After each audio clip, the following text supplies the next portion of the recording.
దేవుడి ఆదరణ పొందే మార్గము ఇదే. ఒకప్పుడు జాన్సన్ అని పెట్టేవాడండి 2 టైటిల్స్. పరలోకానికి వెళ్ళే మార్గము ఇదే. పరలోకం వెళ్ళాలి అంటే 100% గ్యారంటీ అలాంటి టైటిల్ పెట్టేవారు. ఆయన పెట్టి దేవుడి ప్రేమను వివరించేవారు. పిల్లరా, దేవుడి ఆదరణ పొందే మార్గము, దేవుడు మీకు తోడుగా ఉండాలా? దేవుడు మీకు సహాయం చేయాలా?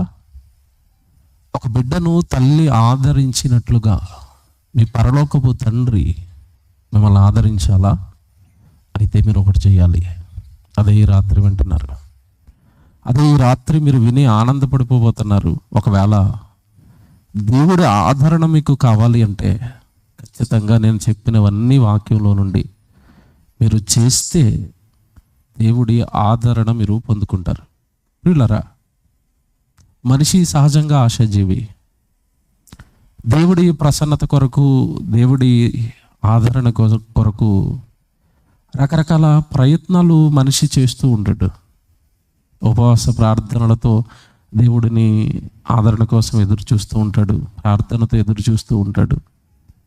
ఏదైనా దేవుడికి ఇస్తే నన్ను ఆదరిస్తాడేమోనని, దేవుడికి ఇస్తే నన్ను ఆదరిస్తాడేమోనని ఆ విధంగా ప్రయత్నించే వాళ్ళు కొంతమంది ఉంటారు.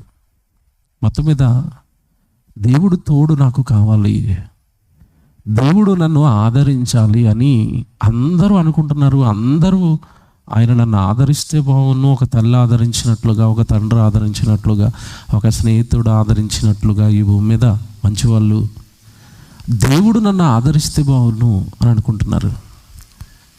దేవుని పిల్లరా, దేవుడు మిమ్మల్ని ఆదరించాలి అంటే ఒక మార్గం ఉంది. ఆ మార్గాన్ని దేవుడు బైబిల్లో రాయించాడు.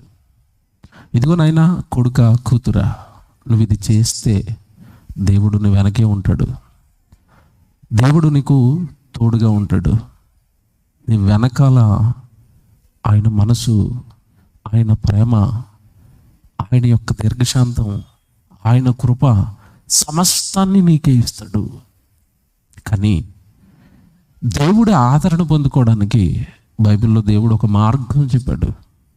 ఆ మార్గం గుండా నువ్వు వెళితేనే తప్ప దేవుడు తోడనేది నీకు దక్కదు. పిల్లరా, సహజంగా భూమి మీద మనిషి, మీరు చాలా ప్రసంగాలు విన్నారు, దేవుడు పని చేయడానికి మనిషి పుట్టాడు భూమి మీద. ఇది మీకు తెలుసు. ఎఫెసీ పత్రిక 2:10 మీరు చాలా సంవత్సరాలుగా చదువుతున్నారు. మనిషి ఎందుకు పుట్టాడు అని బైబిల్లో రాయబడింది? ముందుగా సిద్ధపరచిన క్రియలు చేయడానికి పుట్టాడు. ఓకేనా? ఎఫెసీ 2:10 తెలుసు కదా, మీ అందరికీ చదువుతారు ఒకసారి. ఎఫెసీలకు రాసిన పత్రిక 2వ అధ్యాయం 10వ వచనం. మరియు వాటి యందు మనము నడుచుకొనవలెనని దేవుడు ముందుగా సిద్ధపరచిన సత్క్రియలు చేయుటకై మనము క్రీస్తు యేసునందు సృష్టింపబడిన వారమై ఆయన చేసిన పని అయి ఉన్నాము. చాలాసార్లు చదువుకున్నాం.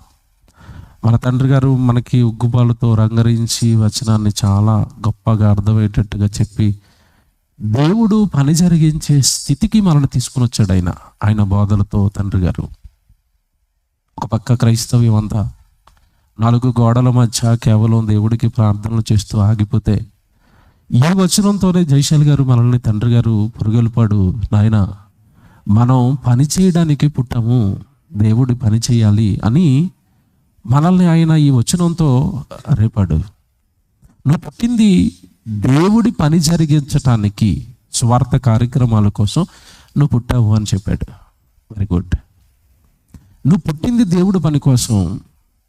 దేవుడి పని నువ్వు జరిగిస్తున్నప్పుడు, వాక్యానుసారం నువ్వు బ్రతుకుతున్నప్పుడు, భూమి మీద నీకు అడ్డుపడే ఒక శక్తి ఉంది. ఏదో శక్తి? అపవాది, దయ్యం. వాక్యానుసారం నువ్వు బ్రతుకుతానంటే ఊరుకుంటుందా? నీ వెనకాలే తిరుగుతుంది అది. నువ్వు తప్ప ఇంకెవ్వరు వద్దు దానికి. దేవుడు పని చేసే వాళ్ళే నాకు కావాలి. ఆదివారం గుడికి వచ్చేసి సోమవారం నుంచి శనివారం వరకు ఉద్యోగం అనుకుంటూ, ఫ్రెండ్స్ అనుకుంటూ, బంధువులు అనుకుంటూ, ఏమండి బెంగళూరులో షాపింగ్ మాల్స్ అనుకుంటూ, పబ్బులు అనుకుంటూ, క్లబ్బులు అనుకుంటూ తిరుగుతున్నారు అనుకోండి, వాళ్ళు నాకు అవసరం లేదు. దేవుడి పని ఎవరు జరిగిస్తారో వాళ్ళని కావాలి. ఎవరు కోరుకుంటున్నారు? ఎవరు కోరుకుంటారు? అపవాది కోరుకుంటుంది. ఇది పక్కకు పెట్టుకోండి. వాక్యానుసారం బ్రతుకుతాను, దేవుడు పని చేస్తాను అంటే దేవుడు పని శ్రమలతో కూడుకున్నది. అందుకే దేవుడు బైబిల్లో మనల్ని ప్రేమించిన ఆయన నా పని చేయమన్నాను కదా, నా పని చేసినప్పుడు నీకు శ్రమ వస్తుంది, అప్పుడు నీ విశ్వాసం ఏమైనా సన్నగిలుతుందేమో, నేను నన్ను నమ్మిన వాళ్ళందరికీ నన్ను విశ్వసించటమే మాత్రమే కాకుండా నా పక్షాన శ్రమ పడాలి అని కూడా నేను ఉద్దేశించాను అని రాశాడు. ఆ వచనం చూద్దాం. ఫిలిప్పీయులకు రాసిన పత్రిక 1వ అధ్యాయం 30వ వచనం చూద్దాం. అందరు బైబిల్ తీయండి, జాగ్రత్తగా రాసుకోండి. నూతనంగా వచ్చిన వాళ్ళు ఈ వచనాన్ని చాలా జాగ్రత్తగా రాసుకోవాలి. ఫిలిప్పీయులకు రాసిన పత్రిక 1వ అధ్యాయం 30వ వచనం, క్రీస్తునందు విశ్వాసముంచుట మాత్రమే కాక ఆయన పక్షముగా, అనగా ఎవరి పక్షం? క్రీస్తు పక్షాన్న. జాగ్రత్తగా వినాలి. ఆయన యందు నువ్వు విశ్వాసం ఉంచితే సరిపోదు. బాప్తిసం తీసేసుకున్నాను, విశ్వాసం అయిపోయాను, బైబిల్ పట్టుకున్నాను, గుడికి వెళ్ళి వస్తున్నాను, సరిపోదు. ఇది విశ్వాసం ఉంచుట మాత్రమే కాక ఉంది. అలాగే విశ్వాసం ఉంచుట మాత్రమే కాక ఆయన పక్షముగా శ్రమపడుటయు ఆయన పక్షముగా మీకు అనుగ్రహించబడింది. అంటే ఇప్పుడు క్రైస్తవులకి విశ్వాసంతో పాటుగా ఏమనుగ్రహించబడ్డాయి? ఏమనుగ్రహించబడ్డాయి? అందరి బైబిల్లో ఉందా? ప్రచారం అడుగుతాను ఇది నేను. అందరి బైబిల్లో ఉందా? ఉంది. కానీ ఈరోజు క్రైస్తవ్యంలో జరుగుతున్న బోధలేంటి? ప్రభు దగ్గరికి వస్తే ఏమొస్తాయి? ప్రభు దగ్గరికి వస్తే పిల్లలు పుడతారు, ప్రభు దగ్గరికి వస్తే ఆస్తులు వస్తాయి, ప్రభు దగ్గరికి వస్తే గడ్డలు కరిగిపోతాయి, ప్రభు దగ్గరికి వస్తే జుట్టు వస్తుంది. విన్నారా? మా హైదరాబాద్లో ఒక ఆయన ఉన్నాడండి, వారానికి ఒక పాంప్లెట్ వదులుతాడండి. మీకు గజ్జ, మీకు తామర, మీకు జలుబ, మీకు జుట్టు ఊడిపోయిందా, యేసు పిలుచుచున్నాడు అంటాడు. ఎలాగుంది? యేసట జుట్టు ఇవ్వడానికి, గజ్జ తీయడానికి, క్యాన్సర్లు తీయడానికి పిలుస్తున్నాడట. ఇలాగా ప్రభు పేరట నువ్వు ప్రభు దగ్గరికి వస్తే నీ కష్టాలు పోతాయి. జాగ్రత్తగా వినాలి. బోధ మారింది, క్రైస్తవ్యంలో బోధ మారింది, ట్రాక్ తప్పించారు. ప్రభు దగ్గరికి వస్తే కష్టాలు పోతాయి, ప్రభు దగ్గరికి వస్తే సుఖాలు వస్తాయి, ప్రభు దగ్గరికి వస్తే ఆనందాలు వస్తాయి. బయట జరుగుతున్న బోధ ప్రభు పేరట నువ్వు నమ్ముకున్నా లేదంటే నువ్వు పట్టుకున్న నీ చేతుల్లో ఉన్న బైబిల్లో ఏమనుంది? క్రీస్తునందు విశ్వాసముంచుట మాత్రమే కాక ఆయన పక్షముగా శ్రమపడుటయు ఆయన పక్షాన్న నీకు అనుగ్రహించబడింది. అనుగ్రహం అట. ఏంటింతకీ అనుగ్రహం? సుఖాలు కాదు, శ్రమలు. ఎంత బాగుంది ఇది! అనుగ్రహమా శ్రమలు కూడా? శ్రమలు అనుగ్రహమా? శ్రమలు అనుగ్రహమా? అనుగ్రహమే. ఎందుకు అనుగ్రహం అన్నాడో బుర్ర వేడెక్కిపోతుంది మీకు. చివరి వరకేనండి. సూపర్ పాఠం వింటున్నారు మీరు. అసలు ఈ పాఠం చెప్పాలి, వినాలి మీరు. దేవుడు శ్రమ అనుగ్రహం అని ఎందుకు అన్నాడో చివరికి అర్థమవుతుంది మీకు. శ్రమ పడ్డవాడు నిజంగా అనుగ్రహం పొందినోడండి. శ్రమ నాకు కావాలండి, శ్రమలు పడాలండి. అంతకుముందు విన్న పాత చింతకాయ బోధ అంతా ఎగిరిపోద్ది దెబ్బతో. సుఖాలు, సంతోషాలు, ఆనందాలు కాదు. క్రీస్తు పక్షాన నీకు ఏమనుగ్రహించబడ్డది? శ్రమ. ఓ మాట అడుగుతానండి, అసలు ఇలాంటి వచనాలు క్రైస్తవులకి ఎందుకు నచ్చమంటే, సహజంగా మనిషి భూమి మీద సుఖం కోరుకుంటాడా, కష్టం కోరుకుంటాడా? ఏం కోరుకుంటాడు చెప్పండి? మనిషి సైకాలజీ అని చెప్పండి. సుఖం కోరుకుంటాడు. ఒకప్పుడు ఆడపిల్లలు ఇంట్లో పిండి రుబ్బేవారు, ఇప్పుడు రుబ్బుతున్నారా? పిండి రుబ్బుతున్నారా చేత్తో? రుబ్బట్లేదు. ఏమొచ్చింది చెప్పండి? ఎందుకు వచ్చింది మిక్సీ? చెప్పాలి నాకు. ఎందుకు వచ్చింది? వాషింగ్ మెషిన్ ఎందుకు వచ్చింది? ఎందుకు వచ్చింది? కరెంటు కుక్కర్ ఎందుకు వచ్చింది? మా వల్ల కాదండి, పొయ్యి ఎట్టడం, చేత్తో బట్టలు ఉతకటం, బిండి రుబ్బటం మా వల్ల కాదు. మాకేం కావాలి? సుఖం కావాలి, దాంతోపాటు వచ్చే రోగం కూడా కావాలి. అంతేనా? పొయ్యి మీద వండితే రుచిగా ఉంటుంది, ఆరోగ్యం వస్తుంది. కుక్కర్లో తింటే ఆ కుక్కర్ కొన్న అల్యూమినియం అంతా అన్నంలోకి వెళ్ళిపోయి చివరికి క్యాన్సర్ వస్తుంది. ఎంత బాగుంది! మనిషి సహజంగా సుఖాన్ని కోరుకుంటాడు, కష్టాన్ని కోరుకోడు. ఇదే థియరీ పట్టుకొచ్చి ఎవరికి అప్లై చేశాడంటే, నీ దగ్గరకు వస్తాం. మరి ఎవరి దగ్గరికి? యేసు ప్రభు, మరి పాస్టర్ గారు రమ్మంటున్నారు, నీ దగ్గరకు వస్తాను, నాకు ఉన్నవన్నీ తీసేస్తావా? నాకు కష్టాలు ఉండకూడదు, నాకు ఏడుపు, బాధ, కన్నీరు, వేదన, ఏదైనా పని చేయటం, కష్టపడమంటాం, ఇలాంటివి ఏమీ నాకు కుదరవు. అసలు ఇంట్లోనే చేయట్లేదు, నేను ఇంట్లోనే కష్టపడలేదు.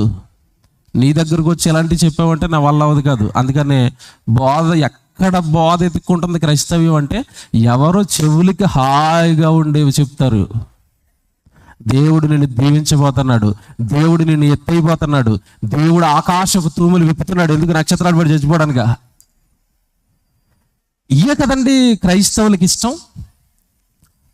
ఓ ప్రసంగం చెప్తాను నేను. ఈ రెండాట్లో ఏది మీకు ఇష్టమో చెప్పాలి. ఇప్పుడు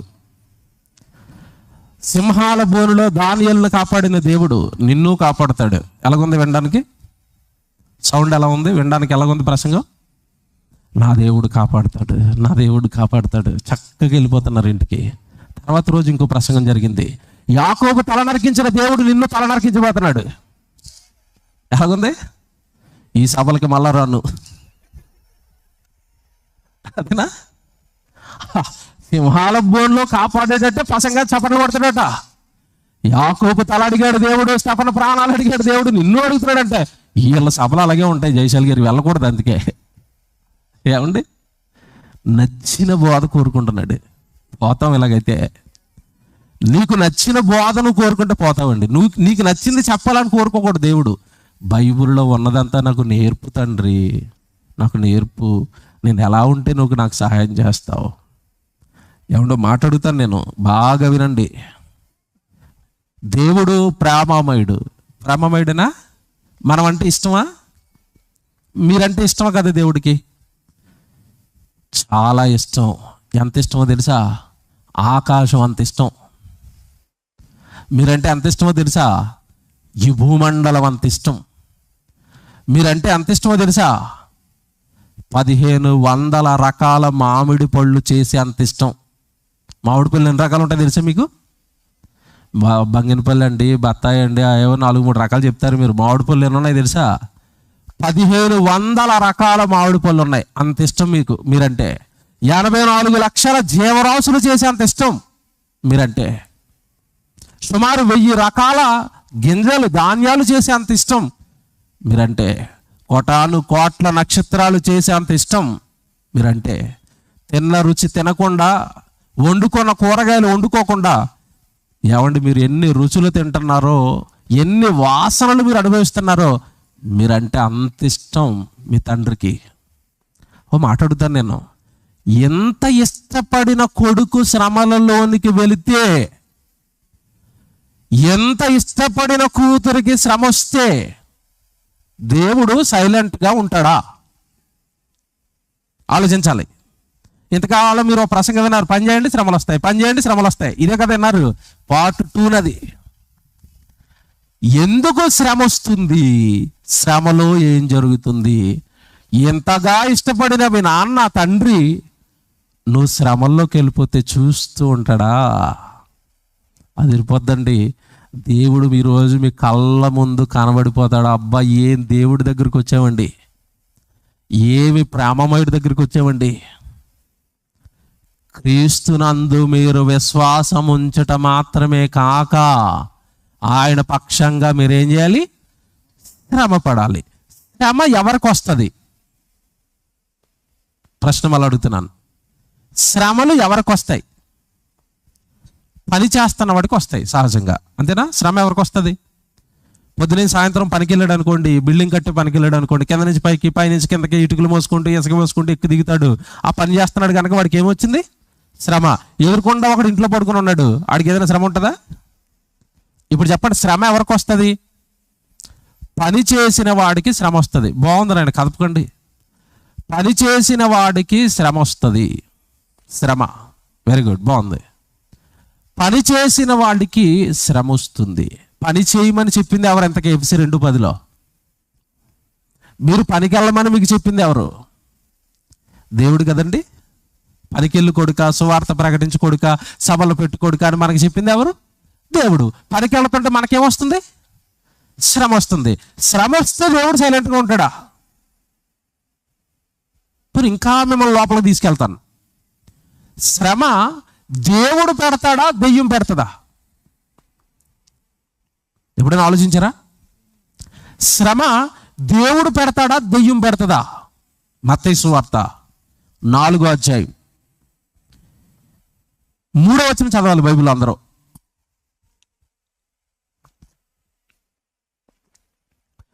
మత్తయి సువార్త 4వ అధ్యాయం 3వ వచనం చూడండి బైబిల్లో. యేసు ప్రభు దెయ్యానికి పెట్టిన మరో పేరు చూడండి. ఆ శోధకుడు ఆయన యొద్దకు వచ్చి, ఎందుకే వచ్చింది ఎవరు? శోధకుడు. శోధకుడు ఎవరండి? అపవాది. అపవాదికి దేవుడు పెట్టిన, యేసుక్రీస్తుల వారు పెట్టిన మరో పేరు ఏంటంటే, దానికి చాలా పేర్లు ఉన్నాయి. అపవాది, దెయ్యం, ఘటసర్పం, తెలుసు కదా ఇవన్నీ పేర్లన్నీ. దానికి యేసు పెట్టిన మరో పేరే శోధకుడు. శోధిస్తాడు, శ్రమల పాలు చేస్తాడు, హింసల పాలు చేస్తాడు. జాగ్రత్తగా వినండి, చాలా మందికి అర్థం అవ్వలేదు. ఎవడు దేవుడి పక్షాన మీకు శ్రమలు అనుగ్రహించబడ్డాయంటే చాలా మంది దాన్ని డైజెస్ట్ చేసుకోలేకపోయారు, జీర్ణించుకోలేకపోయారు. ఎవడు దేవుడు ఎవరైనా కోరుని శ్రమలు ఇస్తారండి, వాళ్ళ ప్రసంగాలు అలాగే ఉంటాయండి అన్నారు. నో, మీకు అర్థం అవ్వలేదు. వినండి, నేర్చుకోండి. బైబిల్ ఓపెన్ యూనివర్సిటీ మాత్రమే నేర్పిస్తుంది. బైబిల్ నేర్పించాలి అంటే Bible open university, India international మాత్రమే నేర్పిస్తుంది. మీకు అర్థమయ్యేటట్టుగా బైబిల్లో ఉన్న అణువణువు తిరిగి మీకు అర్థమయ్యేటట్టుగా చెప్పేది యూనివర్సిటీ మాత్రమే, కళాశాలలు మాత్రమే. శ్రమ పడండి, శ్రమలు వస్తాయని దేవుడు చెప్పాడు. పనికి వెళ్ళండి అన్నాడు, పని చేస్తే శ్రమ వస్తుంది అన్నాడు. ఇంతకీ దేవా మాకెందుకు శ్రమలు వస్తున్నాయంటే, పనిలో ఉన్న వాళ్ళ దగ్గరికి ఎవరు వస్తున్నారని యేసు చెప్పాడు? శోధకుడు వస్తాడు, శోధిస్తాడు, నిన్ను శ్రమల పాలు చేస్తాడు. మీకు మాట్లాడుతాను, యోబు తరంలో అంతమంది ఉండగా యోబునే దెయ్యం ఎందుకు కోరుతుంది నాకు చెప్పాలి. బాగా ఆలోచించారు ఎప్పుడైనా? నాకు యోబే కావాలి. ఎందుకు కావాలరా బాబు నీకు యోబు? ఈ తరములో నా ఎదుట నీతివంతుడు, సేవకుడు, న్యాయవంతుడు, యథార్థవంతుడు, చెడుతరమును విసర్జించిన వాడు, నా సేవకుడు, నా వాక్యానుసారం బ్రతుకుతున్నాడు, అయితే నాకు కావాలంటుంది అది. యోబుతో పాటు చాలా మంది ఉన్నారు, వాళ్ళు ఎవరినైనా అడుగుతుందా? యోబునే కావాలంటుందా? ఇప్పుడు మీకు అర్థమవుతుంది. నువ్వు బైబిల్ దగ్గరికి వచ్చేసి యేసుప్రభు దగ్గరికి బాప్తిసం తీసేసుకున్న తర్వాత FC 2:10 పంచేమనడండి దేవుడు. మా ఊర్లో సభలు పెట్టేస్తారండి, బైబిల్ సెమినార్లు పెట్టేస్తారండి అంటే, ఏట్రా ఈ మధ్యకాలంలో భక్తి ఎక్కువ అవుతుంది నీకు అంటాడు వాడు. ఎవరు? మన గురువు గారు వెనకాలే వస్తాడు. ఆదివారం గుడికెళ్ళి వచ్చి నువ్వు ఏ పని చేయకుండా నువ్వు తిరుగు, సంవత్సరాలు తిరుగు, మా ఊడే ఏమి చేయడు, కానీ పని చేస్తాను, వాక్యాన్ని నమ్మేస్తాను, దేవుడు పని చేయమన్నాడు, పని చేసేస్తాను, నాకు వస్తున్న జీతంలో నుంచి కాస్త పక్కకు పెట్టి సేవకిస్తాను, సెమినార్లు చేయిస్తాను. భక్తి పెరిగింది ఏంటి బాబు అంటాడు ఆడు. ఎవరు? శ్రమలు ఎవరికి వస్తాయని తెలుసండి బైబిల్లో. తిమోతికి రాసిన పత్రిక 2వ పత్రిక 3వ అధ్యాయం 12వ వచనం బాగా అండర్లైన్ చేసుకోండి. క్రైస్తవులకి శ్రమలు ఎవరికి పడితే వాళ్ళకి రావు. ఎవరికి పడితే వాళ్ళు హింసల పాలవరు, అందరికీ కాదు. మరి ఎవరికండి? సద్భక్తి. తిమోతికి రాసిన 2వ పత్రిక 3వ అధ్యాయం 12వ వచనం. క్రీస్తు యేసు నందు సద్భక్తితో, మామూలు ఉత్తుత్తి భక్తి అయితే అవసరం లేదు. సద్భక్తి, వాక్య సంబంధమైన భక్తి, వాక్యంలో దేవుడు ఏదైతే చెప్పాడో ఆ భక్తి ప్రకారం బ్రతకను ఉద్దేశించి వారందరూ, బ్రతికే వాళ్ళకు, వినేవాళ్ళకు కాదు. చాలా మంది ప్రసంగం వింటారు, విన్న తర్వాత ఏమంటారు చెప్పండి? సూపర్ ప్రసంగం చెప్పాడండి అన్నయ్య, చెప్పండి కొట్టి ఇంటికి వెళ్ళిపోతారు. వాళ్ళకు రావండి ఏమి. క్రీస్తు యేసునందు సద్భక్తితో బ్రతకనుద్దేశించు వారు అందరూ హింస పొందుదురు. ఎవరికి వస్తున్నాయి హింసలు నాకు చెప్పాలి, ఎవరికి వస్తున్నాయి శ్రమలు, ఈ వచనాన్ని బట్టి నాకు చెప్పాలి. వాక్యంలో రాయబడింది నువ్వు చేస్తానంటే గురుగారు దిగుతున్నాడు. ఎవరు? అపవాది. ఆ రోజు అందరుంటే యోబునే ఎందుకు కోరుతున్నాడంటే దేవుడి వాక్యానుసారం బ్రతుకుతున్నాడు యోబు. ఇప్పుడు మాట్లాడుతాను నేను, నా వైపు చూడండి అందరూ. దేవుడు నా పని చేయండి, నా వాక్యానుసారం బ్రతకండి అన్నాడు. నువ్వు వాక్యానుసారం బ్రతికేస్తున్నావు, దేవుడు పని చేస్తున్నావు, నీకు హింసలు వస్తున్నాయి, శ్రమలు వస్తున్నాయి, అప్పుడు నువ్వు తలడిల్లిపోతున్నావు. కానీ వెనకాల జరుగుతున్నది ఏంటో నీకు తెలీదు. యోబు సద్భక్తితో బ్రతుకుతున్నందుకు యోబును డైరెక్ట్గా దెయ్యం అటాక్ చేసిందా, దేవుడి పర్మిషన్ అడిగిందా? మళ్ళీ అడుగుతున్నాను, మళ్ళీ రిపీట్ చేస్తున్నాను, బాగా వినాలి, నాకు ఆన్సర్ చెప్పాలి. యోబు దేవుడి కోసం బ్రతుకుతున్నందుకు డైరెక్ట్గా వెళ్ళి అటాక్ చేస్తుందా, యోబును నాకు అప్పగించని దేవుడికి అప్లికేషన్ పెడుతుందా? ఏమర్థమైంది ఇప్పుడు మీకు చెప్పండి.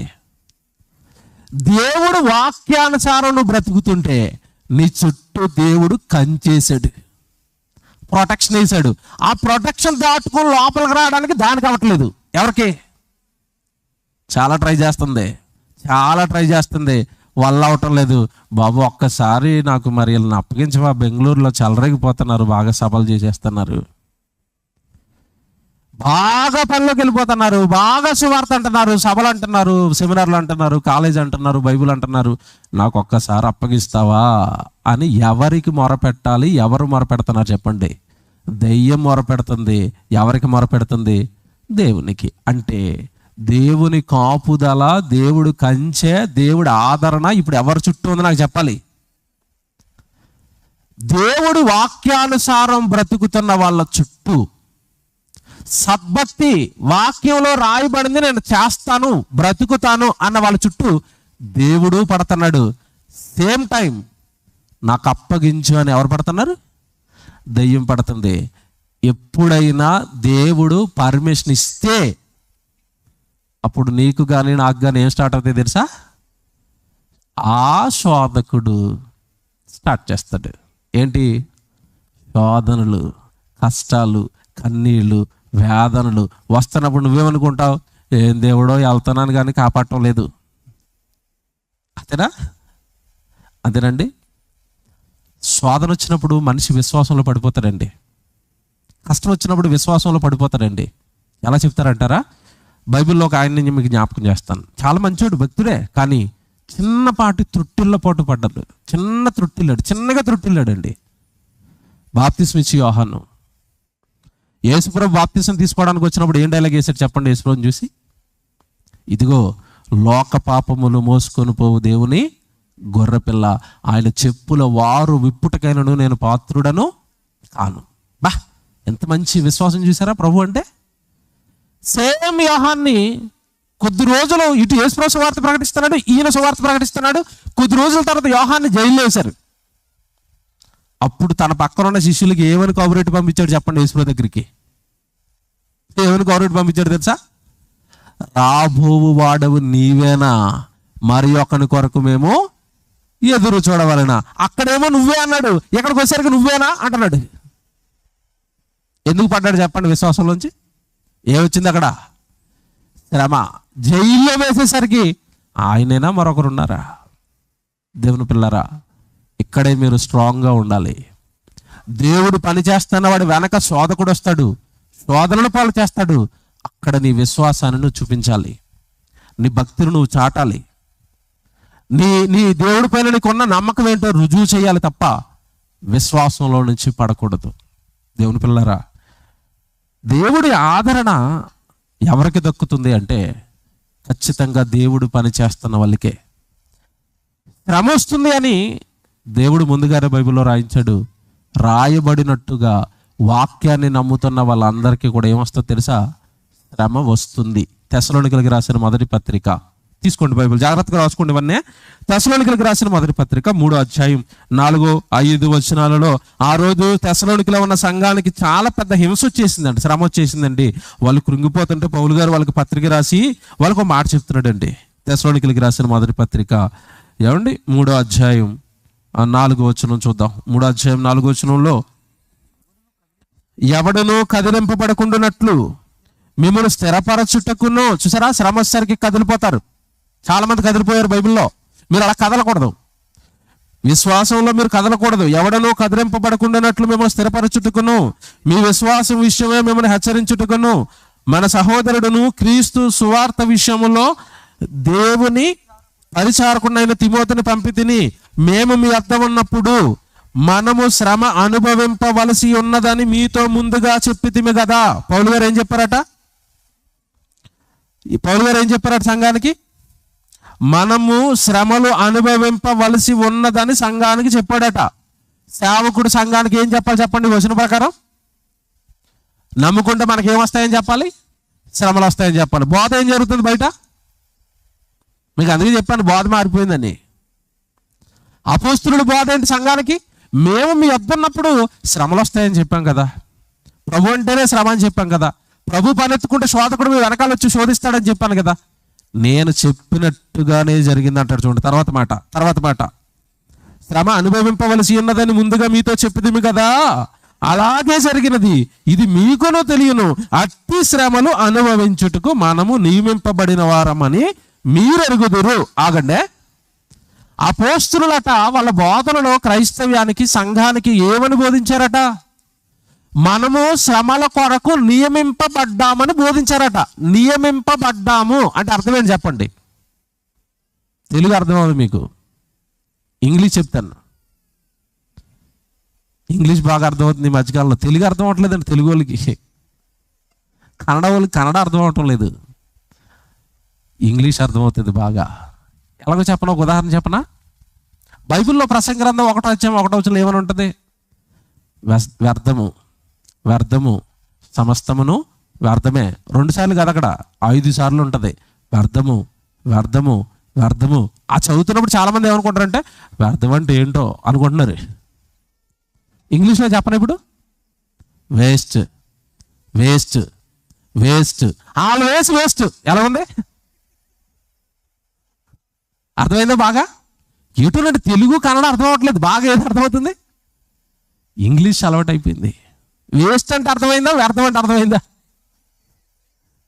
వేస్ట్ అంటేనే అర్థమవుతుంది. ఏంద్రా ఇదంతా వేస్ట్ అంటే, అవును వేస్టా, వ్యర్థం అంటే అర్థం అవ్వలేదండి.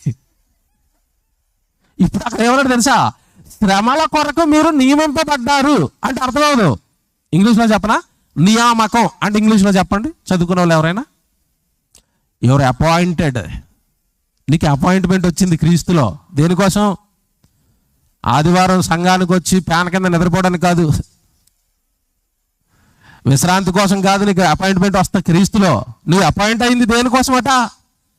శ్రమల కొరకు నియమింపబడ్డారు. యేసుప్రభు తన దగ్గరికి పిలిచిందే, ఉద్యోగం నీకు ఇచ్చిందే శ్రమల కోసం. నువ్వు ఉద్యోగంలోకి వచ్చి నువ్వే అడుగుతున్నావు యేసుప్రభుని, నాకు ఏ శ్రమ రాకూడదు, నాకు ఏ కష్టం రాకూడదు. అసలు వచ్చింది ఎందుకు? నువ్వు అసలు నేను రప్పించింది ఎందుకు? ఆయన వద్దకు నిన్ను నడిపించింది ఎందుకు? నీకోసం ప్రాణం పెట్టి సిలువ రక్తం కార్చి శ్రమలు పొంది హింసలు పొంది నీ పాపాలన్నీ కడిగి ప్రభు దగ్గరికి నేను పిలిచింది ఇక్కడికి వచ్చిన తర్వాత సుఖపడతావని కాదు, సుఖపురుషుడు అవుతావని కాదు. శ్రమల కొరకు క్రైస్తవులు నియమింపబడ్డారు. భవిష్యత్తులో ఎలాంటి శ్రమ వచ్చినా క్రైస్తవ్యానికి సంఘానికి పర్సనల్గా నీకు రెడీగా ఉండు, సిద్ధపడి ఉండు. అందుకే పిలిచాడట మనల్ని. Very good. ఇవన్నీ చదువుతున్నప్పుడు బాగుందండి, శ్రమ శ్రమ శ్రమ శ్రమ, మీరు భలే చెప్పారు, అన్ని శ్రమలే అంటున్నారు, బాగుంది, మేము శ్రమ పడతాము. మరి మేము శ్రమ పడుతుంటే దేవుడు సైలెంట్గా ఉంటాడా? మీకు ఇది అర్థం అవ్వదు. మీ పిల్లడు మీ కళ్ళ ముందు కష్టాలు పడుతున్నారు అనుకోండి, మీరు చూస్తూ ఊరుకుంటారా? మీకు మాట్లాడగనా, మీరు మంచోళ్ళ దేవుడు మంచోడా? మనం మంచి చెడ్డోళ్ళం. జాన్సన్ అని అంటాడు ఈ మాట. మీరు చెడ్డ మంచోళ్ళు బాబు, ఎన్నిసార్లు అన్నాడు తెలుసా నా డైలాగు? ప్రతి ప్రసంగంలో ఇదే, మీరు చెడ్డ మంచోళ్ళు బాబు. ఓ పక్క చెడు ఉంటుంది, ఓ పక్క సువార్త ఉంటుంది, ఓ పక్క కీసులాట్లు ఉంటాయి, ఓ పక్క ప్రసంగాలు ఉంటాయి. చెడ్డ మంచోళ్ళు బాబు మీరు అనేవాడు. ఇప్పుడు అడుగుతానులే, మనం చెడ్డోళ్ళం అయ్యుండి మన పిల్లలకి శ్రమ వస్తుంటే, కష్టం వస్తుంటే నేను చూస్తూ ఊరుకోలేనండి అన్నప్పుడు, నీకంటే బాగా ప్రేమించిన నాన్న, పరలోకపు తండ్రి స్వార్థ పనిలో నీకు శ్రమ వస్తుంటే ఆయన సైలెంట్గా ఉంటాడా? అస్సలు ఉండడు. అది ఇరిగిపోద్ది, ఇక్కడి నుంచి వినాలి. అస్సలు ఉండడు. ప్రభువు మీకు తెలుసండి, తండ్రికి ఎలాంటి మనసు అయితే ఉందో యేసుప్రభు కూడా అదే మనసు. యేసుప్రభు ఈ అమాయకులండి అపోస్తలుడు 12 మంది, రెండు బాబు సువార్తకి వెళ్దాం, మీకు వాక్యం నేర్పిస్తాను అని, మీరు చేపలు పడుతున్నారు కదా, మనుషులు పెట్టి జాలర్లుగా తయారు చేసేస్తాను మిమ్మల్ని అన్నాడు. ఈ అమాయకులు పాపం వలలు విడిచిపెట్టి ఎవరు వెనకాల వెళ్ళిపోయారు? యేసుప్రభు వెనకాల వెళ్ళిపోయారు. యేసుప్రభు వెనకాల వెళ్ళిపోతాడని వాక్యం నేర్పుతాడట, ఏమిటి దేవుడి కోసం బ్రతకడానికి మంచి నిత్య జీవ మాటలు ఇస్తాడట అని వాళ్ళ సర్వం విడిచిపెట్టి యేసుప్రభు వెనకాల వచ్చేసారండి. 3.5 సంవత్సరాలు బాగా వాక్యం నేర్పాడండి, ట్రైనింగ్ ఇచ్చాడండి. ఇప్పుడు వీళ్ళని ఎక్కడికి పంపిస్తున్నాడు తెలుసా? వాక్యం నేర్పిన తర్వాత సమాజంలోనికి వాక్యం నేర్పడానికి పంపిస్తున్నాడు. బాగా వినండి. అంతకుముందు యేసుప్రభు వెళుతూ వీళ్ళు వెనకాల తీసుకెళ్ళాడు. యేసుప్రభు వెళుతున్నప్పుడే యేసుప్రభు ఎన్నో శ్రమలు పొందాడండి. పొందలేదా? ఆ రోజున్న శాస్త్రులు, పరిసయ్యులు ఎంతగా ఇబ్బంది పెట్టారో ప్రభువుని మీకు తెలియదు కాదు. వెనకాల వస్తున్న శిష్యులు ఎన్ని మాటలు అన్నారో మీకు తెలియదు కాదు. అలాంటప్పుడు ఈయన వెళుతున్నప్పుడే ఎన్ని కష్టాలు ఎదురైతే, ఎన్ని శ్రమలు ఎదురైతే, అమాయకులైన ఈ 12 మందికి వాక్యం నేర్పి సమాజంలోనికి దేవుని పని నిమిత్తమై పంపిస్తున్నాడు. పంపిస్తూ పంపిస్తూ యేసుప్రభు మాట చెప్పాడండి. నిజంగా ఆయన ప్రేమ హ్యాట్స్ ఆఫ్. యేసు ప్రేమ ఏమన్నాడు తెలుసా? మత్తయి సువార్త, అందరు తీయండి, జాగ్రత్త రాసుకోండి ఇవన్నీ. మత్తయి సువార్త 10వ అధ్యాయం 16వ వచనం చదువుదాం.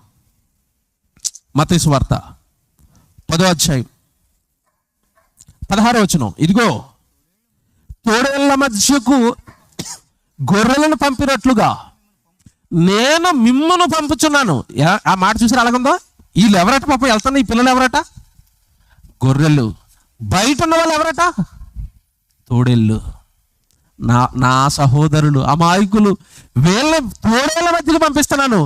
తోడేలు చీల్చేస్తుంది, తోడేలు క్రూరమైనది. అది నా సహోదరులు ఏం చేస్తుందో, నా తమ్ముళ్ళు ఏం చేస్తుందో, మనుషుల గురించి జాగ్రత్త పడండి నాయన. మీరు ఎవరిని పడితే వాడిని నమ్మకండి నాయన. మనుషుల గురించి మీరు ఏం చేయాలి? జాగ్రత్త పడండి. కింద చదువుకోండి. తర్వాత మీరు మనుషుల గురించి జాగ్రత్త పడండి, ఎవరిని పడితే వాడిని నమ్మకండి అన్నాడు. అనేసి అంటాడు, ఇదిగో మీరు నా వాక్యం పట్టుకుని వెళుతున్నారు కదా, వారు మిమ్మును మహాసభలకి అప్పగించేస్తారు. బాగా వినాలి. ఎక్కడ అప్పగిస్తారు? మహాసభలకు అప్పగించేస్తారంటే ఆ రోజున కోర్టులో నిలబెడతారు మిమ్మల్ని తీసుకెళ్ళి. సినగోగ్స్ ఉన్నాయి ఆ రోజు. ఇశ్రాయేలులో నిర్మించుకున్న ఆ న్యాయపీఠాలు ఉన్నాయి ఆ రోజు. వాటినే సమాజ మందిరాలు అంటారండి. ఏదైనా యేసుక్రీస్తు వారికి ధర్మశాస్త్రానికి కానీ, మోషేకి కానీ, ప్రవక్తలకు కానీ వ్యతిరేకంగా ఎవరైనా మాట్లాడితే వాళ్ళు తీసుకెళ్ళి అక్కడ శిక్షలు వేసేస్తారు. ముందు యేసుప్రభుని తీసుకెళ్ళింది అక్కడికే, తర్వాత రోమ గవర్నమెంట్ దగ్గర తీసుకెళ్లారు. ఇలాగ వీళ్ళు మీరు వెళుతున్నారు కదా, వాళ్ళు మిమ్మల్ని కోర్టులకు ముందు తీసుకెళ్ళిపోతారు నాయన. మీ మీద చెడ్డ మాటలు చెప్తారు నాయన. మీ మీద చాలా క్రూరమైన భయంకరమైన నేరాలు మోపుతారు మీ మీద. మరి నా మాట నమ్మి నా వెనకొచ్చారు కదా, మీరు అలా వెళ్ళిపోతున్నప్పుడు అసలే మీరు అమాయకులు, మిమ్మల్ని తీసుకెళ్ళి ఎక్కడ నిలబెడతారు? కోర్టుల ముందు నిలబెడతారు కదా. అప్పుడు ఏం మాట్లాడాలో మీకు తెలీదు. కనుక మీరు అక్కడ సైలెంట్గా ఉండండి. మాట్లాడడానికి మీతో తోడుగా, సహకారిగా మీ లోపల ఎవరిని పెట్టి పంపిస్తానో తెలుసా? పరిశుద్ధాత్మ దేవుడిని మీకు తోడుగా పెట్టి పంపిస్తాను. అక్కడ మీరు సైలెంట్గా ఉండండి, ఆయన మాట్లాడతాడు. యేసు ప్రభు ఒంటరిగా పంపించకుండా వెనకాల ఎవరి తోడునిచ్చి పంపిస్తున్నాడు? శిష్యులకి, పనికి వెళ్తున్న వాళ్ళకి పరిశుద్ధాత్మ దేవుడిని సహాయంగా ఇచ్చి పంపిస్తున్నాడు. జాగ్రత్తగా వినాలి. బైబిల్ చాలా విషయాలు అర్థమైపోతాయి. ఎవరు నిజంగా చెప్తున్నాను, పరిశుద్ధాత్మ దేవుడి గురించి చాలా సంగతులు దొరుకుతాయి మీకు ఆ బిట్టు అర్థమైతే. మత్తయి సువార్త 10వ అధ్యాయం ఆ వచనం చదువుదాం. ఇప్పుడు 20 వచనం అనుకుంటే చదవండి. 20 వచనం చదవండి. 20 వచనం అండి, అందరు తీసుకోండి. 20 వచనం చదువుతున్నారు. నీ తండ్రి ఆత్మ మీలో ఉండి మాట్లాడుచున్నాడు. మాటలాడువారు మీరు కారు. ఎవరు? మాటలాడువారు మీరు కారు. మీరు మాట్లాడితే మీరు సైలెంట్ కొనండి. పరిశుద్ధాత్మ దేవుడు మాట్లాడతాడు. ఏమండి, అపోస్తులుల్లో ఉండి ఆ సమయంలో కోర్టులో ఎందుకు పరిశుద్ధాత్మ దేవుడు మాట్లాడుతున్నాడు, వీళ్ళు ఎందుకు సైలెంట్ కొన్నారు? మీకు ఏం అర్థమైంది చెప్పండి. వచ్చిన చాలా సంవత్సరాలు చదివారు కదా, మీకు ఇది అర్థమవుతుంది. ఇప్పుడు చెప్తాను, మీకు అర్థమవుతుంది. మిమ్మల్ని ఎవరైనా అన్యాయపు కేసులో ఇరికించేసి జడ్జి గారి ముందు నిలబెట్టేశారు అనుకోండి, జడ్జి గారి ముందు మీరు వాదించుకోవటం మీకు తెలుసా? లాయర్ని పెట్టుకుంటారా? లాయర్ని ఎందుకు పెట్టుకున్నారు చెప్పాలి నాకు. లాయర్ని ఎందుకు పెట్టుకున్నారు?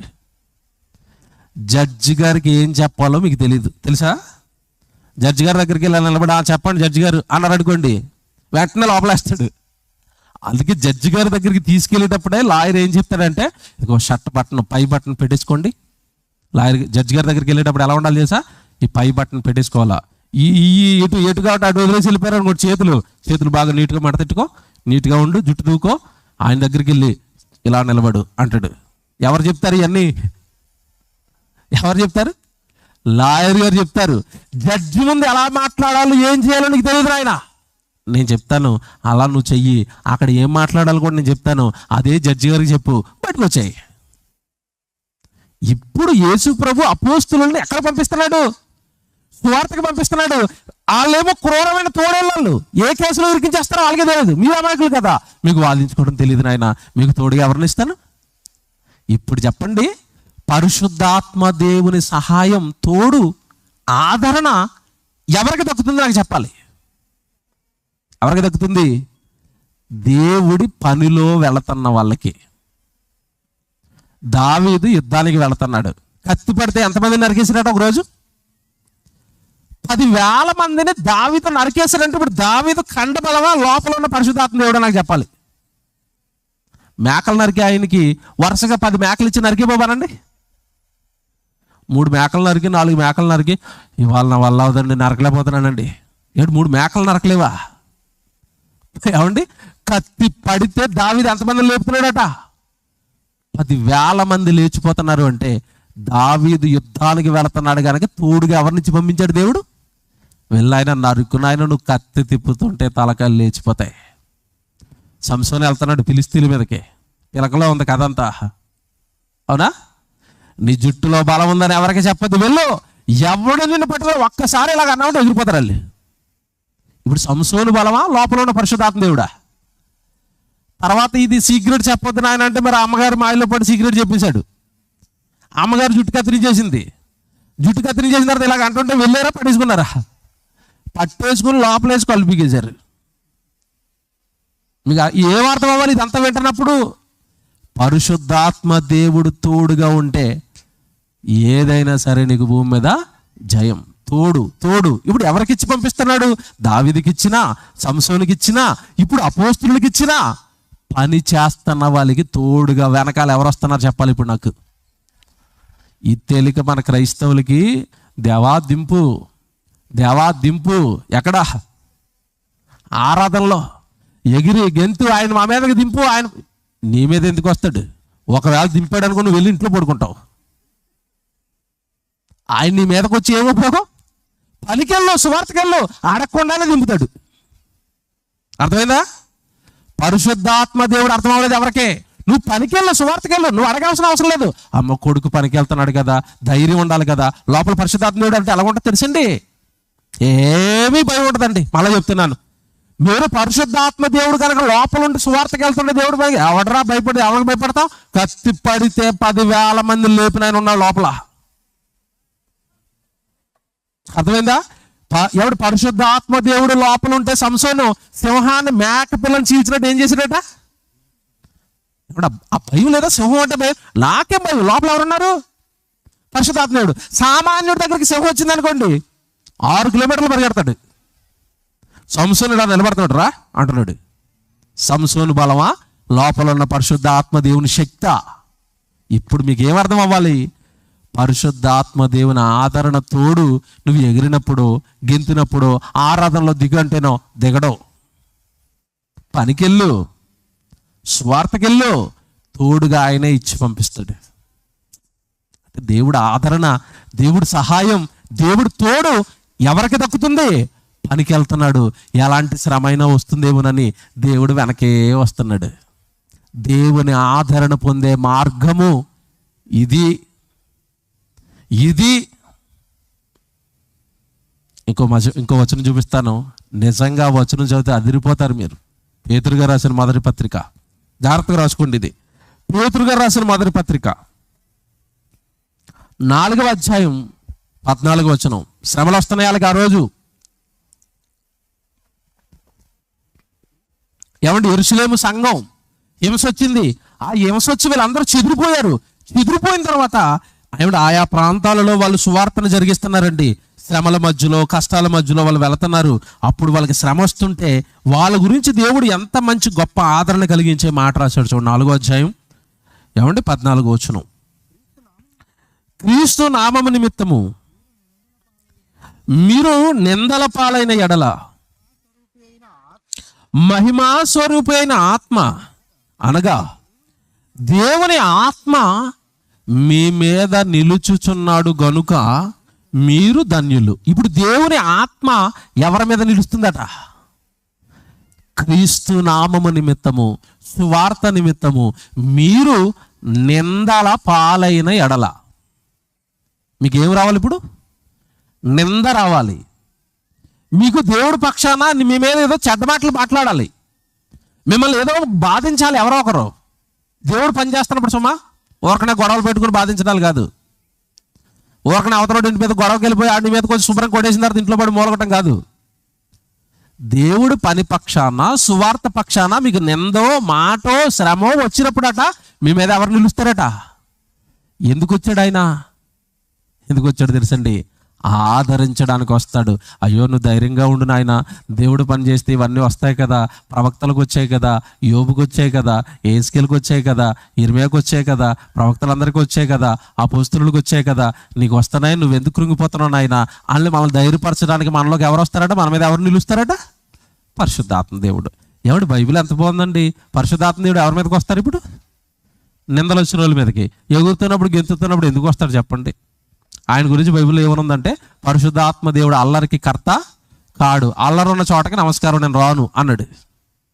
పని చేస్తున్నవాడు చుట్టూ వస్తాను, ఎందుకంటే మరి మా నాన్నని ప్రకటించడానికి వెళ్తున్నాడు కదా, మా అన్నయ్య ప్రభువుని ప్రకటించడానికి వెళ్తున్నాడు కదా, నేను తోడుగా ఉండాలి కదా అని పరిశుద్ధాత్మ దేవుని సహాయం పని వాళ్ళకు, పని చేస్తున్న వాళ్ళకి, శ్రమల పాలవుతున్న వాళ్ళకి, నిందల పాలవుతున్న వాళ్ళకి, హింసలు పాలవుతున్న వాళ్ళకి. ఇప్పుడు మాట చెప్తానండి, బాగా వినండి. దేవుడు పనికి వెళ్ళండి అన్నాడు, వాడు శోధిస్తున్నాడు. శోధిస్తుంటే తోడుగా ఎవరిని పంపించాడు? పరిశుద్ధాత్మ దేవుడిని పంపించాడు. ఇంకో మాట అడుగుతాను నేను. పరిశుద్ధాత్మ దేవుడు తోడుగా ఇచ్చే అపవాది గాడికి పర్మిషన్ ఇచ్చేటప్పుడు పర్మిషన్ ఇచ్చినట్టుగానే ఇచ్చి, ఎవరికి? మరి మా వాడు భక్తిపరుడు, నువ్వు శోధిస్తానంటున్నావు కదా, భక్తిని పోగొడతానంటున్నావు కదా, అవకాశం ఇస్తానని వాయ్ అని అవకాశం ఇచ్చాడు. ఎవరికి? అపవాదికి. ఈడొచ్చి ఇంకో రౌండ్ మీద రౌండ్ వేస్తున్నాడు మనల్ని శోధించడానికి పర్మిషన్ ఇచ్చిన తండ్రి వాడు మనల్ని శోధిస్తుంటే ఇప్పుడు ఆయన ఏం చేస్తున్నాడో చూడాలి బైబిల్లో. కొరింథీయులకు రాసిన మొదటి పత్రిక, బాగా రాసుకోండి. ఇది కొరింథీయులకు రాసిన మొదటి పత్రిక 10వ అధ్యాయం 13వ వచనం. కొరింథీయులకు రాసిన మొదటి పత్రిక 10వ అధ్యాయం 13వ వచనం. కొరింథీయులకు రాసిన మొదటి పత్రిక 10వ అధ్యాయం 13వ వచనం. సాధారణముగా మనుషులకు కలుగు ఏ శోధనకు తప్ప మరి ఏది మీకు సంభవింపదు. మనుషులకు కలిగిందే వస్తా తప్ప మీకు ఎక్స్ట్రాలు ఏమి రావు. నెక్స్ట్, వెంటనే పదం ఏంటండి? సాధారణంగా మనుషులకు వచ్చే శ్రమ తప్ప మీకు ఏమీ రాదని వెంటనే అక్కడ ఏమని రాశాడు? దేవుడు నమ్మదగిన వాడు. అంటే అర్థం ఏంటి? నువ్వు శ్రమల పాలైపోతూ ఉంటే, నువ్వు శోధనల పాలైపోతూ ఉంటే మీ నాన్న చూస్తూ ఊరుకుంటాడు అనుకున్నావా? ఆయన ఎవరట? నమ్మతగినవాడు. అంటే అర్థం ఏంటో తెలుసా? నీ శ్రమలో నీ వెనకే ఉంటాడు. ఇప్పుడు చెప్తాడు చూడండి, ఆయన నమ్మతగినవాడు. నెక్స్ట్, మీరు సహింపగలిగినంత కంటే ఎక్కువగా ఆయన మిమ్మల్ని శోధింపబడనియ్యడు. ఇంతకీ శోధన పెడుతున్నది ఎవరు? అపవాది. పర్మిషన్ ఇచ్చింది ఎవరు? దేవుడు. శోధన వస్తున్నది ఎవరికి? నీకు. నీకు శోధన వస్తుంటే పర్మిషన్ ఇచ్చినట్టుగానే ఇచ్చి వెనకాల వచ్చి దెయ్యం కడతా అంటున్నాడు. మా వాడిని ఎక్కువగా శోధించడానికి కుదరదు రే అంటున్నాడు. ఎవరు? ఎంత బాగున్నాడండి దేవుడు. పర్మిషన్ ఇచ్చింది ఆయనే. శోధించరా, శోధిస్తానన్నావు కదా, భక్తిని పరీక్షిస్తానన్నావు కదా, నా కొడుకు జమ్ పర్మిషన్ ఇచ్చాను, వెళ్ళి శోధించు. కానీ ఎంత తట్టుకుంటాడు అంతే శోధించాలి. ఎక్స్ట్రాలు చేస్తానంటే ఊరుకోని రై. ఎవరు? ఎంత బాగున్నాడండి డాడీ. శోధనకు అప్పగించింది ఆయనే, వెనకాల వస్తున్నది ఆయనే. మీకు అర్థం అవడానికి చెప్తాను. పిల్లలు అప్పుడప్పుడు మాటను రండి, పెద్ద పెద్ద పనులు చేయడానికి వచ్చేస్తారు వాళ్ళు. మీరు ఏదైనా మోస్తున్నారనుకోండి, డాడీ నేను మోసేస్తాను డాడీ, నేను మోసేస్తాను డాడీ. ఒరే మొయ్యలేవురా. లేదు డాడీ, ఒక్కసారి నా భుజం మీద పెట్టాడు భుజం మీద. ఆడులాగా కిందకి పడిపోయాడు. చూస్తూ ఊరుకుంటాడు, ఇల్లులా పట్టుకుని పదరా అంటాడు. శోధనలోనికి వెళ్ళమని, శ్రమల్లోనికి వెళ్ళమని వెనకాల ఎవరు వచ్చారు ఇప్పుడు? మా వాడిని ఎక్కువగా శోధించడానికి కుదరదురే సైతాన్ అన్నాడు. దేవుడు ఎంత బాగున్నాడండి. దేవుడు ఎంత ప్రేమమయ్యాడండి. నేను శ్రమలోకి వెళ్ళిపోమని, శోధనలోకి వెళ్ళిపోమని వదిలేశాడా? వెనకాల వస్తున్నాడా? వెనకాల కష్టపడుతున్నాడు. ఏమంటే పడిపోతున్నాడు. హింసలు వస్తున్నాయి, నిందలు వస్తున్నాయి. కొడుకు వెనకాలే ఉన్నాను. ఇప్పుడు చెప్పండి, దేవుడు ఆదరణ ఎవరికి దక్కుతుంది? శ్రమ. రోమపత్రిక రాసుకోండి జాగ్రత్తగా. రోమపత్రిక తమ ఫోన్. రోమపత్రిక ఏమంటే 5వ అధ్యాయం చూడండి. రోమపత్రిక ఎవడు జాగ్రత్తగా రాసుకోండి. 5వ అధ్యాయం 3వ వచనం. త్వరగా ముగించుకుందాం. రాసుకోండి ఇవన్నీ. రోమపత్రిక 5వ అధ్యాయం 3వ వచనం అండి. అంతేకాదు శ్రమ ఓర్పు పరీక్ష నిరీక్షణను కలుగు చేయనని ఎరిగి శ్రమలయందు అతిశయపడాలట. ఎలాగుందండి బైబిల్లో? శ్రమలో అతిశయపడు. మళ్ళీ నాకు శ్రమ వచ్చేసిందండి, నాకు కష్టం వచ్చేసిందండి అని శ్రమల్లో అతిశయపడాలట. ఎందుకు? ఇప్పుడు చూడండి అక్కడ, శ్రమలయందు అతిశయపడుము ఎందుకనగా మీ నిరీక్షణ మనలను సిగ్గుపరచదు. మీరు శ్రమ పడుతుంటే సిగ్గుపడరు ఎప్పటికీ. మనకు అనుగ్రహింపబడిన పరిశుద్ధాత్మ ద్వారా దేవుని ప్రేమ మన హృదయములో కుమ్మరింపబడతదట. దేవుడి ప్రేమ పరిశుద్ధాత్మ దేవుని ద్వారా హృదయంలోకి వచ్చేస్తుందట. ఎవరికి? శ్రమలు పడుతున్న వాళ్ళకి. శ్రమ ఏందో అతిశయపడండి, ఎందుకంటే శ్రమ పడుతున్న వాడికి దేవుడి ప్రేమ దక్కుతుంది. నా టైటిల్ ఇదే. టైటిల్ ఏంటి చెప్పండి ఇప్పుడు? దేవుని ఆదరణ పొందే మార్గము ఇదే. ఇప్పుడు మీకు దేవుడు ఆదరణ కావాలంటే, దేవుడు ప్రేమ కావాలంటే, పరిశుద్ధాత్మ సహాయం కావాలంటే, ఓదార్పు కావాలి అంటే, ఆయన తోడు కావాలి అంటే, ఇప్పుడు మీరు ఏం కోరుకోవాలి చెప్పండి నాకు. ఎంత బాగుంది. అందుకే చెప్పాను, చివరికి వెళ్ళేసరికి శ్రమలు కోరుకుంటారని. దేవుడు ఆదరణ కావాలా? దేవుని తోడు కావాలా? దేవుని ప్రేమ కావాలా? తండ్రి నాకు శ్రమ ఇచ్చేయండి తండ్రి నాకు పని ఇచ్చేయండి తండ్రి, శుభ్రంగా నన్ను చితక్కొట్టేయండి తండ్రి, సైతాన్గా నన్ను శుభ్రంగా చితక్కొట్టేయండి తండ్రి. అప్పుడు మీరు నన్ను బాగా ప్రేమిస్తారు కదా. యేసుప్రభు అంటే దేవుడికి బాగా ఇష్టం. ఎందుకో చెప్పాలి. ఈయనే నా ప్రియకుమారుడు, ఈయన అంటే నాకు ఆనందం. ఎందుకు తండ్రి ఆయన అంటే మీకు ఆనందం? జీవితకాలం అంతా శ్రమ పడ్డాడు నాయన నా కోసం. పాట చూస్తారా? ఎంత శ్రమ పడ్డాడో, ఎలాంటి శ్రమలు అనుభవించాడో, ఎంత కష్టపడ్డాడో. అలా కష్టపడుతుంటే పరలోకంలో ఉన్న కన్న తండ్రి ఆ బిడ్డ విషయంలో, ఆ కొడుకు విషయంలో ఎంత తలడిల్లిపోయాడో, ఎంత ప్రేమించాడో మీకు తెలియదు కాదు. అన్ని శ్రమలు పడినందుకే యేసుక్రీస్తుల వారికి దేవుడిచ్చిన అధికారం ఏంటో తెలుసా? నీవిక సర్వాధికారివినైనా, సర్వాన్ని కింద ఉంటాయి అంతే, సమస్తాన్ని నీకు అప్పగిస్తున్నాను. ఎందుకంటే నీ శ్రమ మామూలుది కాదు. పాట చూడండి. దేవుని పిల్లలారా, దేవుడు బిడ్డలను పని చేయమన్నాడు. పని చేస్తుంటే శోధకుడు శోధిస్తున్నాడు, వెనకాయే వస్తున్నాడు తండ్రి, పరిశుద్ధాత్మ దేవుడిని ఇస్తున్నాడు. ఆయన తలడిల్లిపోతున్నాడు పని చేస్తున్న వారి విషయంలో. ప్రేమను కురిపిస్తున్నాడు, తోడుగా ఉంటానంటున్నాడు, ఆదరిస్తాను అన్నాడు, మీ శ్రమల్లో మిమ్మల్ని విడిచిపెట్టను ఆయన అన్నాడు. దేవుడు ఆదరణ అండి. నిజంగా చెప్తున్నాను, దేవుడి ప్రేమ మీకు కావాలా? మీరు పిలిస్తే పలుకుతాడు దేవుడు. మళ్ళా చెప్తున్నాను, మీరు పనిలో ఉండండి, దేవుడి పక్షాన నిస్వార్థంగా ఏమీ కోరుకోకుండా ఆత్మల రక్షణ, నా తండ్రి మాటలు సమాజంలోనికి వెళ్ళాలి అని మీరు నిస్వార్థమైన దేవుడి పని సేవ మీరు ఎత్తుకున్నప్పుడు దేవుడు మీరు పిలిస్తే పలుకుతాడు. ఒక మాట చూపిస్తాను, ముగింపు మాట. కొరింథీయులకు రాసిన మొదటి పత్రిక, జాగ్రత్తగా రాసుకోండి. రెండో పత్రిక చూద్దాం. రెండో పత్రిక మొదటి అధ్యాయం 4వ వచనం. కొరింథీయులకు రాసిన రెండో పత్రిక మొదటి అధ్యాయం 4వ వచనం. దేవుడు మమ్మును ఏ ఆదరణతో ఆదరించుచున్నాడు, ఆ ఆదరణతో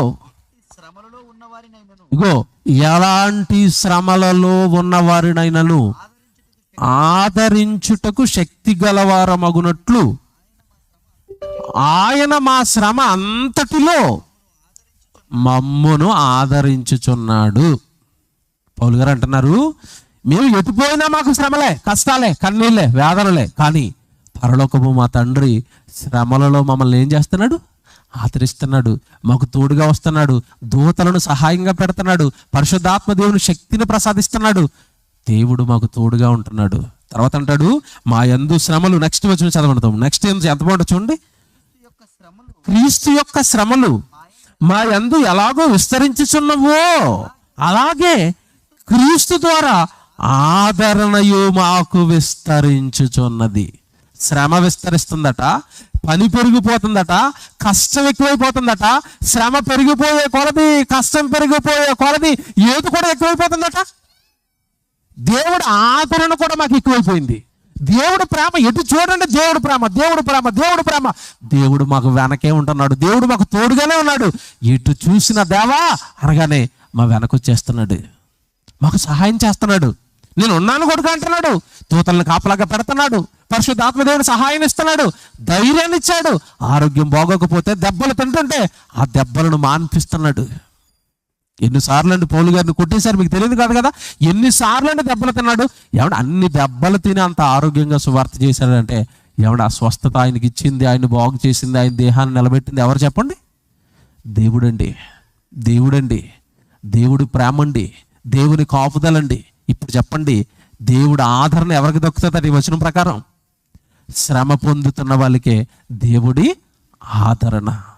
చివరి దెబ్బ చెప్పనా, ఒకవేళ నువ్వు శ్రమ పడను, కష్టం వద్దు, నాకు కన్నీరు వద్దంటే భూమి మీద దేవుడు ప్రేమ దక్కదు, మరణం తర్వాత పరలోకము కూడా మనకి దక్కదు. మీరు చాలాసార్లు చదువుకుంటారు, అపోస్తల కార్యాలు 14:22లో ఉంటుంది, మనం అనేక శ్రమలను అనుభవించి పరలోక రాజ్యములో ప్రవేశించుదుము.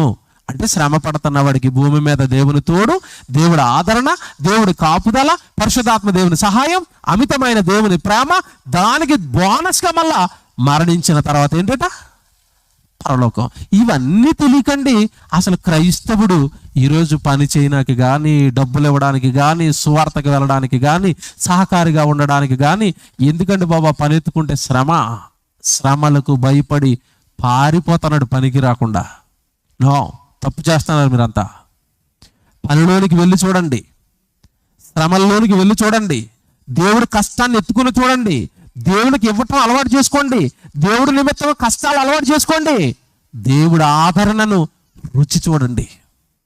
బైబిల్లో మాట ఉంటుందండి, మీరు చాలాసార్లు చదువుకున్నారు, యెహోవా ఉత్తముడని ఏముంది అక్కడ? రుచి చూసి తెలుసుకోండి అని ఉంది. అంటే యెహోవా మంచోడని ఎప్పుడు తెలుస్తుందట?